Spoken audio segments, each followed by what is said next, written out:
இந்த வீடியோவில் சாம்பார் சாதம் எப்படி பண்ணுறதுங்கிறத பார்க்க போகிறோம். நான் சாதம் செய்கிறதுக்காக 150 கிராம் அரிசியும் 50 கிராம் துவரம் பருப்பு எடுத்திருக்கேன். எல்லாம் சேர்த்து ஒரு கப் ஃபுல்லாகிற அளவுக்கு மெஷர் பண்ணியிருக்கேன்.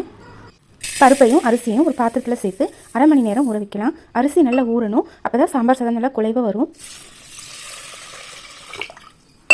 ஃபஸ்ட்டு ஒரு குக்கர் எடுத்துக்கலாம். அதில் 2 டேபிள் ஸ்பூன் ஆயில் ஆட் பண்ணிக்கிறேன். ஆயில் லைட்டாக சூடானதும் ஒரு 1/2 டீஸ்பூன் கடுகு சேர்த்திக்கலாம். கடுகு லைட்டாக பொரிஞ்சதும் ஒரு பட்டையும் 3 ஏலக்காயும் சேர்த்திக்கலாம். இது வந்து சாம்பார் சாதத்துக்கு ஒரு ரிச் ஃப்ளேவர் கொடுக்கும். கூடவே கொஞ்சம் கருவேப்பிலையும் சேர்த்திக்கலாம்.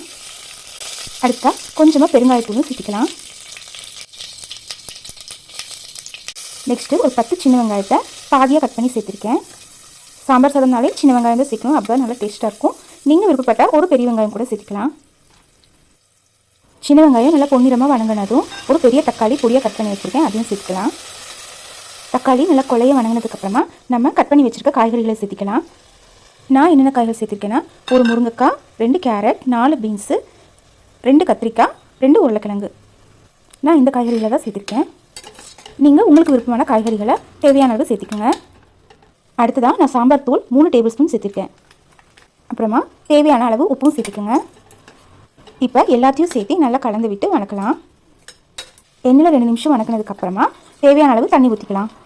நான் அரிசியும் பருப்பும் சேர்த்து ஒரே கப்பில் மெஷர் பண்ணேன். 1 கப் அரிசி பருப்புக்கு 4 கப் அளவுக்கு தண்ணி சேர்த்துருக்கேன். நீங்களும் எந்த கப்பில் மெஷர் பண்ணுறீங்களோ அதே அளவு 4 மடங்கு தண்ணி சேர்த்துக்கணும்.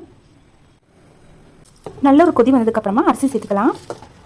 அரிசி சேர்த்ததுக்கப்புறமா உப்பு காரம் செக் பண்ணிவிட்டு குக்கரை மூடி வச்சிடலாம். ஒரு 4 விசில் வந்து ப்ரெஷர் ஃபுல்லாக ரிலீஸ் ஆனதுக்கப்புறம் ஓப்பன் பண்ணி பார்க்கலாம்.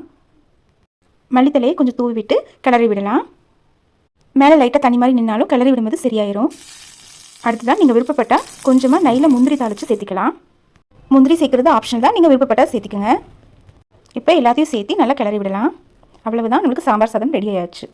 நீங்களும் ட்ரை பண்ணி பார்த்துட்டு எப்படி இருந்துச்சுன்னு கமெண்ட் பண்ணுங்கள்.